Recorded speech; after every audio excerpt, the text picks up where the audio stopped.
Rational root theorem. Theorems in math are like laws in physics. These are big. P of x is just a polynomial that we've been doing it all along. The highest power is x to the n, and then the powers decrease as you go until you hit x to the 1 and then no x's. A sub n just represents the coefficient in front of x to the n. Okay, so this is nothing more than a polynomial. Don't let the abstract fool you, okay? Let's discuss this. You have this polynomial p of x where a sub n minus 1, dot, dot, dot, they're all integers. They're the numbers in front of your variable x. And the first guy can't be 0, because then this is no longer x to the n. This is x to the n minus 1. So we never let the first guy be 0 ever, which never happens anyway. And we cannot let this last guy be 0.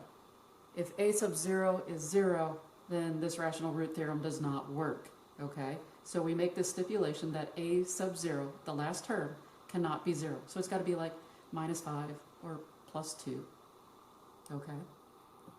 So it needs to be in descending order, and this last guy better be there as a number, not 0. What's the deal with x's?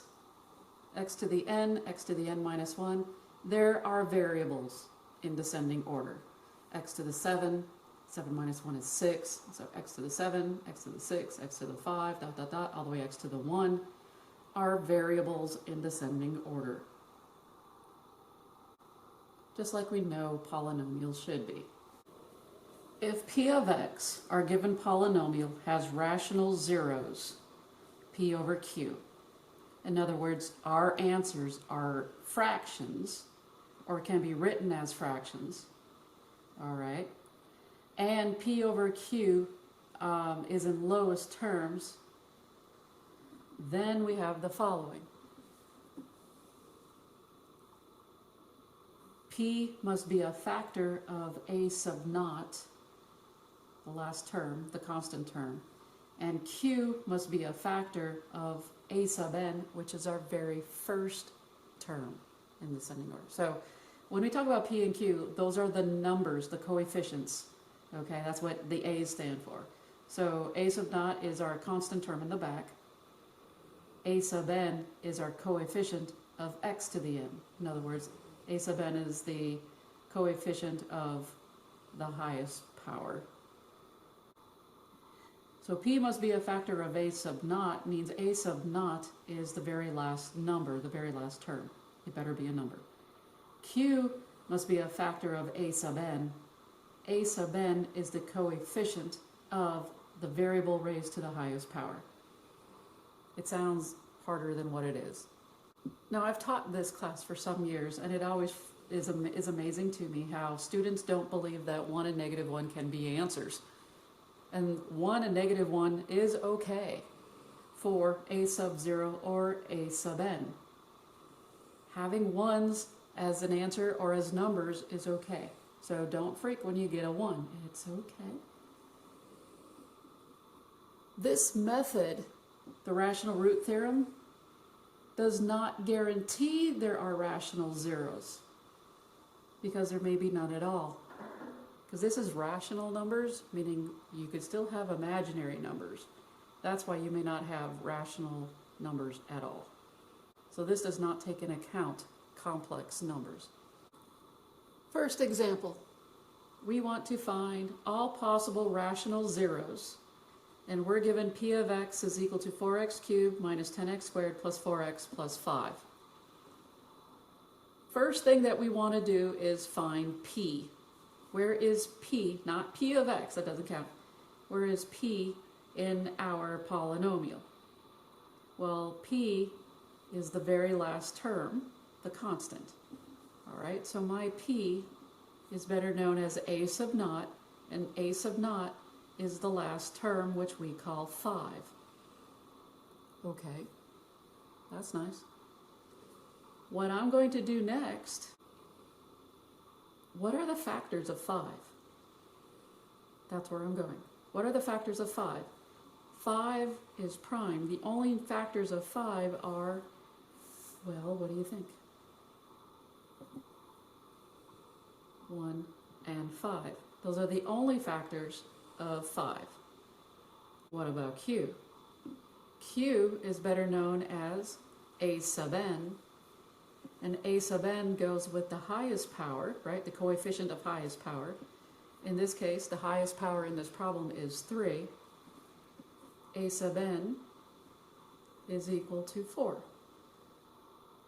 What are the factors of 4? The factors of 4 are 1 times 4 and 2 times 2. Now, you don't put 2 in here twice. You just put 2 in here once. Again, curly brackets are special. All right, so we have Q broken down and we have P broken down. The rational root theorem says, step 3. The rational root theorem says I'm going to do the following. Notice that P is on top because it's a rational number. A rational number is a fractional. Fractional, it's a fraction. What are the factors of P? We said 1 and 5. And what were the factors of Q? 1, 2, 4. So I'm going to write it like this for show right now, but I probably won't later on because we can go straight to our final answer. When you want to find, this is going to feel like a broken record, all possible combinations of numerator and denominator. Now the 1 and 5 are in my numerator, the 1, 2, 4 are in my denominator. What's in the numerator will stay. The denominator numbers can't jump up or anything like that.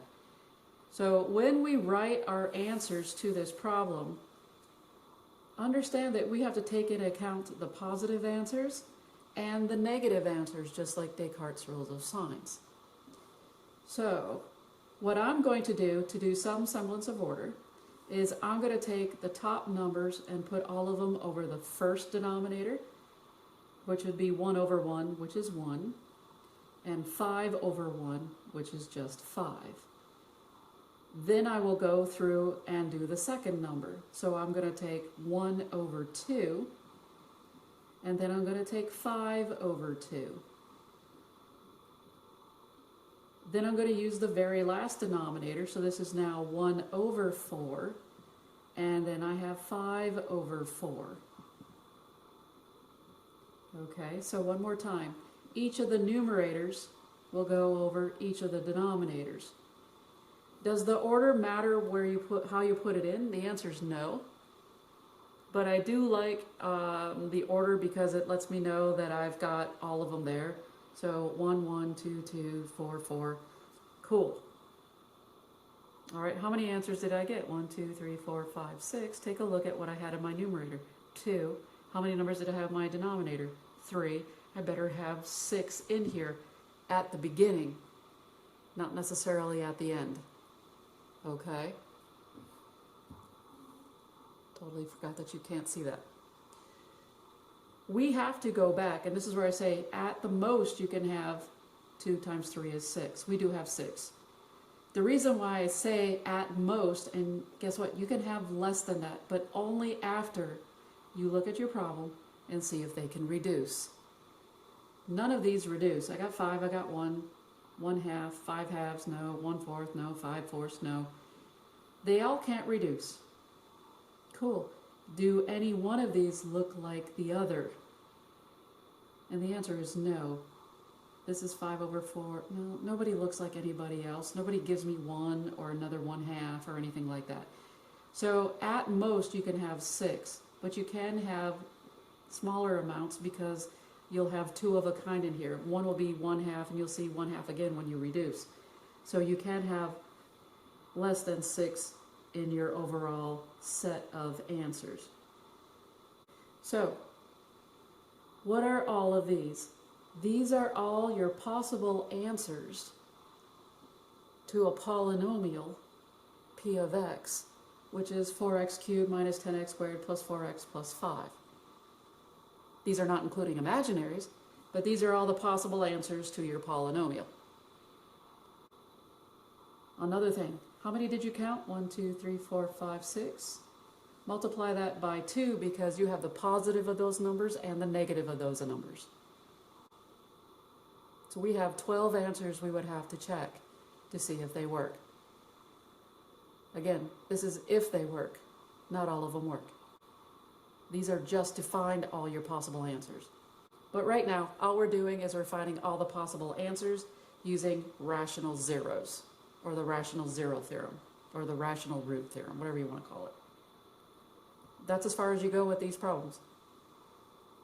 Let's look at our other problem. We have t of x is equal to 8x cubed minus 36x squared plus 46x minus 15. We want to find p and q. P is your very last term with no x's, and q is your very first coefficient, which is 8. X cubed is the term of highest degree. The highest degree is 3. 8 is the number that we're looking for. 8 is your q. So one more time, let's go over this. Your p is better known as a sub naught according to the theorem, which means it's the last term, the constant term. What is a sub naught in this problem? It is 15. Does the negative matter? Actually, no. Because we're looking for the number 15, we'll deal with the positives and negatives later. If you want to write 15, fine. If you want to write negative 15, there's nothing wrong with that. And what are the factors of 15? Well, 15 is 1 times 15. And what else is it? It's 3 times 5. So you have to write every single factor without, like if there was 3 and 3, then you know what I'm saying. I can't have 2 of the same numbers in the set. So 1 times 15, 3 and 5. Now you've got to do q. Q, according to the theorem, is a sub n. A sub n in this case, as we stated earlier, was 8. What are the factors of 8? Well, it's 1 times 8, and it's also 2 times 4. I'm just putting them in numerical order. Why? Because I'm a mathematician. That's why. Order won't matter, but it's nice to know that you can. You can do 1 times 8, 4 times 2. I don't, that order does not bother me. As long as you get all the factors, it doesn't matter. Now we got to go on to step 3. Now that we found P and we found Q and identified them, now we get to do P over Q. All right. So one more time. P is all of this, and Q is that. So these numbers for P are going to go in the numerator, and these numbers for Q are going to go into our denominator. I'm not going to write it out like I did in the previous problem. I'm going to do it straight from here. So if you want to, you can put a little division bar, because in here I'm just going to write all our answers. I'm going to take all of the numerator over 1. I'm going to have 1, 3, 5, 15. Boom. I'm going to put a little comma there darker to let me know that I'm done with the ones. Then I got to move on to the 2 in our denominator. So everybody in the top over 2. So now I've got 1 half, 3 halves, 5 halves, and 15 halves. So those are all my 2's being used. We're going to have to scooch over because this is going to be long.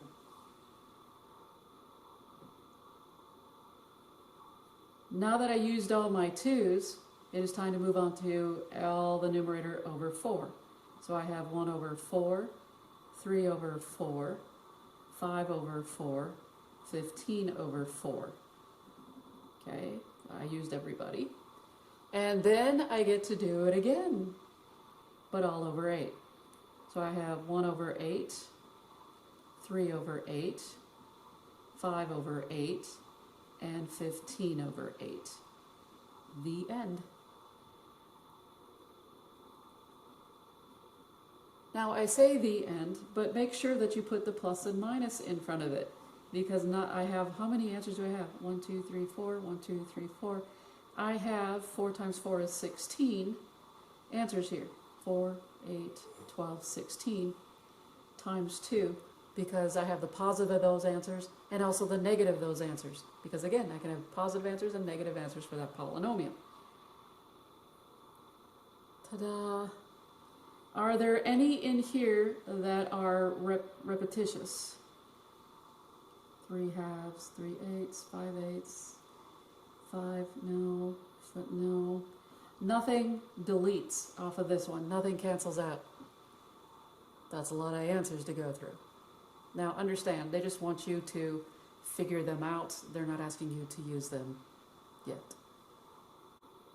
Let's do another problem. We have m of x is equal to 2x to the fourth minus 5x cubed plus 6. Who is p in this problem? Well, p is represented by a sub naught, which is 6. Again, p is always the last one. All right, always the constant term. When you want to find the terms of p, or the factors of p, excuse me, what are the factors of 6? And for those of you who want to do it this way, you can do 1 times 6, but what else also gives me 6? 2 times 3. Right, already I'm twitching because I really want it in numerical order. But there's a lot of students that do this. 1 and 6, 2 and 3. Got it. All right, cool. Q is the coefficient in front of the highest degree. Okay, we call it a sub n in abstract. Who is the number in front of the variable of highest degree? That is 2. All right, and what are the factors of 2? 1 and 2, because 2 is the only even prime number that we know. Now we get to do p over q, and that's when the plus and minus really does matter. All right. 4 times 2, that's 8, so I should have 8 thingies in here. All right, so let's go over this. This is p over q. These are my numerators, that's my denominators, which is why I set it up the way that I do. These automatically form p over q. So I'm going to do everybody over 1, then everybody over 2. Now if you don't want to do it that way, I have a lot of students go 1 over 1, 1 over 2, 6 over 1, 6 over 2, and that's fine. I'll do that too. 1 over 1 is 1, then I have 1 over 2. Then I could do 6 over 1, which is 6, and then 6 over 2, which is 3. Then I could do 2 over 1, which is 2, 2 over 2, which is 1. Then I could do 3 over 1, which is 3, and 3 over 2, which is 3 halves. Normally I go through this one time and I just do this brain-numbing method forever, and then I'll look back on it. Because I see some repetitions. I see 3 is done twice, and I see 1 is in here twice. So I'm going to get rid of 1, 3, and 1, 1. Is there anything else I can get rid of? Nope, can't really see anything. So at most I could have 8, 1, 2, 3, 4, 5, 6, 7, 8. But with repetition, I throw out all of those, and I'm left with 1, 1 half, 6, 3, 2, gone, gone, 3 halves.